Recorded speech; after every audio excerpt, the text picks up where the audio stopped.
Hi, എല്ലാവർക്കും kitchen വേൾഡിൻ്റെ പുതിയൊരു വീഡിയോയിലേക്ക് സ്വാഗതം. നമുക്കിന്ന് മുരിങ്ങയില തോരൻ ഉണ്ടാക്കിയാലോ? വളരെ പെട്ടെന്ന് തന്നെ ഉണ്ടാക്കാൻ പറ്റിയ രീതിയിൽ നമുക്കാക്കിയാലോ? എങ്ങനെ ഉണ്ടാക്കുന്ന നോക്കാം നമുക്ക്. ആദ്യം തന്നെ നല്ല മുരിങ്ങയിലയൊക്കെ നല്ല അതിൻ്റെ തണ്ടിൽ നിന്നെല്ലാം ഈർന്ന് വെച്ച് കട്ട് ചെയ്ത് വെച്ചിട്ടുണ്ട്. ഇലകളൊക്കെ ചെറുതായിട്ട് കട്ട് ചെയ്തിട്ടും കൂടെ വെച്ചിട്ടുണ്ട്. അത് കട്ട് ചെയ്തില്ലെങ്കിൽ കുഴപ്പമില്ല. ഈർന്നെടുക്കുമ്പോൾ ഓരോ ഇലയായിട്ട് നമുക്ക് വേറെ വേറെ കിട്ടുന്നുണ്ടെങ്കിൽ നമുക്കിത് കട്ട് ചെയ്തിട്ടില്ലെങ്കിൽ കുഴപ്പമില്ല. ഞാൻ ഇച്ചിരി കൂടി ചെറുതായിക്കോട്ടെ എന്ന് വെച്ച് കട്ട് ചെയ്തതാണ് കേട്ടോ. എന്നിട്ട് ഞാനൊരു പാത്രത്തിലിട്ട ശേഷം നല്ല കഴുകി വാരിയെടുത്ത് നല്ല വെള്ളം പിഴിഞ്ഞെടുക്കണേ. ഞാനൊരു ചീനച്ചട്ടിയിലോട്ട് മാറ്റിയിട്ടുണ്ട്. വെള്ളം തീരെ ഉണ്ടാവാൻ പാടില്ല, വെള്ളം ഇതിന് ആവശ്യമേ ഇല്ല കേട്ടോ. പിന്നെ 1/4 കപ്പ് തേങ്ങ ചിരകി വെച്ചിട്ടുണ്ട്. പിന്നെ ഒരു 5 കാന്താരി മുളകും ഒരു 5 അല്ലി വെളുത്തുള്ളിയും ചതച്ച് വെച്ചിട്ടുണ്ട് കേട്ടോ. പിന്നെ ചീനച്ചട്ടി ഞാൻ ഗ്യാസിലോട്ട് വെക്കുവാണ്. എന്നിട്ട് അതിലോട്ട് ഒരു 3/4 സ്പൂൺ ഉപ്പും ചേർത്തിട്ടുണ്ട്. ഉപ്പ് തന്നെ ആദ്യം തന്നെ ഉപ്പ് നമുക്ക് ഇടാം അതിലോട്ട്. പിന്നെ നമുക്കിത് പെട്ടെന്ന് വെന്ത് കിട്ടും, അതുകൊണ്ടാണ് കേട്ടോ. നമ്മൾ ഇതിന് മുകളിൽ ഉപ്പിട്ട് കൊടുത്താലും പെട്ടെന്ന് തന്നെ നമുക്ക് ഇളക്കണ്ട കേട്ടോ. നമുക്കൊന്ന് അടച്ച് വെച്ചിട്ട് നമുക്കൊരു 2-3 മിനിറ്റ് നമുക്ക് അടച്ച് വെച്ച് പോയിക്കാം. നമ്മൾ വെള്ളം ഇതിൽ ചേർക്കുകയേ വേണ്ട. നമ്മൾ കഴുകിയിട്ട് ഇതിലോട്ട് ഇടുന്ന സമയത്ത് അതിൻ്റെ വെള്ളം നമ്മൾ അല്പം ഇതിലുണ്ടാവും. ആ വെള്ളം മാത്രമേ നമുക്ക് ആവശ്യമുള്ളൂ, കൂടുതൽ വെള്ളമൊന്നും ചേർക്കണ്ട കേട്ടോ. 2 മിനിറ്റ് അടച്ച് വെച്ചിട്ട് അതിനുശേഷം നമുക്കൊന്ന് ഓപ്പൺ ചെയ്യാം. അതാ കണ്ടോ, ഇതിപ്പോൾ തന്നെ ഒന്ന് ഇല ഒന്ന് വെന്തത് മാതിരിയില്ലേ. നമുക്ക് കുറച്ചൊന്ന് ഇളക്കി കൊടുക്കാം. ഇലക്കറികളൊക്കെ അങ്ങനെയാണ്, പെട്ടെന്ന് നമുക്ക് വെന്ത് കിട്ടുന്നതാണ്. ഇനി ഇതിലോട്ട് നമ്മൾ ചിരകി വെച്ച തേങ്ങയില്ലേ, നമ്മളൊരു 1/4 കപ്പ് തേങ്ങ ചിരകി വെച്ചത് അതിലോട്ട് ഇട്ട് കൊടുക്കുവാണ് കേട്ടോ. ഇപ്പോൾ തന്നെ ഏകദേശം നമ്മുടെ ഇല വെന്തിട്ടുണ്ട്, ഒരു പകുതി വേവായിട്ടുണ്ട്. അപ്പം തേങ്ങ ഇട്ട ശേഷം നമുക്കൊന്ന് നന്നായിട്ടൊന്ന് മിക്സ് ചെയ്ത് കൊടുക്കാം കേട്ടോ. നമ്മുടെ ഗ്യാസ് ലോ ഫ്ലെയിമിൽ തന്നെ വെക്കണേ. അതേ മുതലേ നമ്മൾ ഹൈ ഫ്ലെയിമിൽ വെക്കാൻ പാടില്ല, ഇത് അടിക്ക് പിടിക്കാൻ സാധ്യതയുണ്ട്. അതുകൊണ്ട് ലോ ഫ്ലെയിമിൽ വെച്ച് തന്നെ നമുക്ക് ഇളക്കുക. തേങ്ങ ഇട്ട് കൊടുത്ത ശേഷം നമുക്കിത് ലോ ഫ്ലെയിമിൽ വെച്ച് തന്നെ നന്നായിട്ടൊന്ന് ഇളക്കി കൊടുക്കാം. പിന്നെ അതിനുശേഷം നമുക്ക് ചതച്ച് വെച്ച കാന്താരി മുളകും വെളുത്തുള്ളിയും ചേർത്ത് കൊടുക്കാം കേട്ടോ. 2 ഒന്നിച്ച് തന്നെ ചേർത്ത് കൊടുക്കുക. നമുക്കത് പിന്നെ അധികം സമയമൊന്നുമില്ല, ഇപ്പം തന്നെ വെന്ത് കിട്ടിയിട്ടുണ്ട്.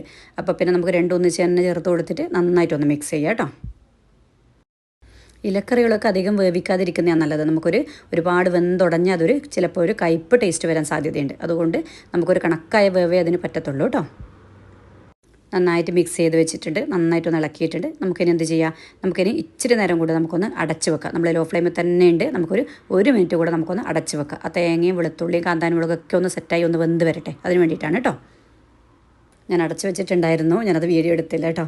ഞാനത് ഓപ്പൺ ചെയ്ത സമയത്ത് നമുക്കെല്ലാം കൂടെ നന്നായിട്ടൊന്ന് മിക്സ് ചെയ്ത് ഇല നന്നായി വെന്ത് വന്നിട്ടുണ്ട് കേട്ടോ. ഈ ഇലകളൊക്കെ ഇങ്ങനെ കട്ടയാകുന്നതിന് പകരം നമുക്കൊന്നിങ്ങനെ ഇളക്കി കൊടുത്താൽ ഇലകളൊക്കെ ഒന്ന് വിട്ട് തന്നെ നിൽക്കും. അതുകൊണ്ട് നമുക്ക് ഇച്ചിരി നേരം ഒന്ന് ഇളക്കി കൊടുക്കാം കേട്ടോ. ആ കട്ടയൊക്കെ ഒന്ന് ഒഴിവാക്കാൻ വേണ്ടി നമുക്കൊന്ന് ഇളക്കി കൊടുക്കാം വേണേൽ. ഇതാ വെന്ത് വന്നിട്ടുണ്ട്, കണ്ടില്ലേ, ഒക്കെ റെഡി ആയിട്ടുണ്ട്. നമുക്കിനി അടച്ച് വെച്ചിട്ട് ഇത് ഫ്ലെയിം ഓഫ് ചെയ്യാം കേട്ടോ. നമുക്കിനി ഇതിലോട്ട് അരി പൊട്ടിച്ചിടാം കേട്ടോ. ആദ്യം വറുക്കാൻ വേണ്ടിയിട്ട് ഒരു ചെറിയൊരു പാൻ വെക്കുക. അതിലോട്ട് നമുക്ക് 2 സ്പൂൺ വെളിച്ചെണ്ണ ഒഴിച്ച് കൊടുക്കാം കേട്ടോ. പിന്നെ എണ്ണ ചൂടാകുമ്പോൾ നമുക്ക് അതിലോട്ട് ഒരു പിടി അരി ഇട്ട് കൊടുക്കാം കേട്ടോ. പിന്നെ അരി ഒന്ന് ഫ്രൈ ആയി വരുമ്പോഴേക്കും ഇതാ ഫ്രൈ ആയി വരുന്നുണ്ട്. അതിലോട്ട് നമുക്ക് വറ്റൽമുളക് ചേർത്ത് കൊടുക്കാം കേട്ടോ. 2 വറ്റൽമുളക് ചെറുതായി കട്ട് ചെയ്തത് കേട്ടോ. അതൊന്ന് ഫ്രൈ ആയി വരണം. അത് നല്ലൊന്ന് എണ്ണയിലൊന്ന് പൊരിഞ്ഞ് വരണം കേട്ടോ. ഇത് രണ്ടും കൂടെ എണ്ണയിലൊന്ന് പൊരിഞ്ഞ് വരണം. അപ്പോഴേക്കും നമുക്ക് കറിവേപ്പില കൂടെ ചേർത്ത് കൊടുക്കാം. പിന്നെ 3 കൂടെ നമുക്ക് എണ്ണയിലൊന്ന് നല്ലതായിട്ട് വഴറ്റിയെടുക്കാം കേട്ടോ. എണ്ണയിലെല്ലാം ഒന്ന് പൊരിയണേ, എന്നാലേ നമുക്ക് ആ കറിയിൽ അതിൻ്റെ ഒരു ടേസ്റ്റ് വരത്തുള്ളൂ കേട്ടോ. റെഡി ആയിട്ടുണ്ടല്ലോ, നന്നായി മുരിഞ്ഞ് വന്നില്ലേ. നമുക്കിത് ഓഫ് ചെയ്യാം കേട്ടോ. എന്നിട്ട് നമുക്ക് റെഡിയാക്കി വെച്ച ഇലക്കറിയിലോട്ട് അത് ചേർത്ത് കൊടുക്കാം. ചേർത്ത് കൊടുത്തിട്ട് നമുക്ക് നന്നായിട്ടൊന്ന് മിക്സ് ചെയ്യാം. പിന്നെ അതിന് ശേഷം നമുക്കതൊരു സെർവിങ് ബോളിലോട്ട് മാറ്റാം കേട്ടോ. ഇത് സെർവിങ് ബോളിലോട്ട് മാറ്റിയിട്ടുണ്ടേ. എങ്ങനെ ഈ ഇലക്കറി നമുക്ക് പെട്ടെന്ന് ഉണ്ടാക്കാൻ പറ്റിയെന്നില്ല. അധികം ചേരുവകളൊന്നും നമുക്ക് ചേർക്കേണ്ട ആവശ്യകതയില്ലല്ലോ. ഈ ഇലക്കറികളൊക്കെ നമ്മുടെ കണ്ണിൻ്റെ കാഴ്ചക്കൊക്കെ നല്ലതല്ലേ. അപ്പോൾ നമുക്ക് പെട്ടെന്ന് ഉണ്ടാക്കാൻ പറ്റുകയും ചെയ്യും. അതുകൊണ്ട് ഈ ഇലക്കറി എല്ലാവരും ഒന്ന് ട്രൈ ചെയ്യണേ.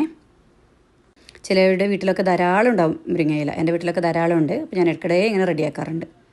നമുക്ക് പെട്ടെന്ന് ഉണ്ടാക്കാനും സാധിക്കും. അതാണ് ഇതിൻ്റെ ഒരു ഹൈലൈറ്റ് എന്ന് പറയുന്നത്. അതുകൊണ്ട് പറ്റുന്നവരൊക്കെ ഒന്ന് ഉണ്ടാക്കി നോക്കണേ. അതുപോലെ എൻ്റെ വീഡിയോസൊക്കെ ഇഷ്ടപ്പെടുന്നുണ്ടെങ്കിൽ ചാനൽ എല്ലാവരും സബ്സ്ക്രൈബ് ചെയ്യണം, ഷെയർ ചെയ്യണം, കമൻറ്റ് ചെയ്യണം. ബാക്കി എന്തെങ്കിലും ഫീഡ്ബാക്കൊക്കെ അറിയിക്കണേ. Thank you.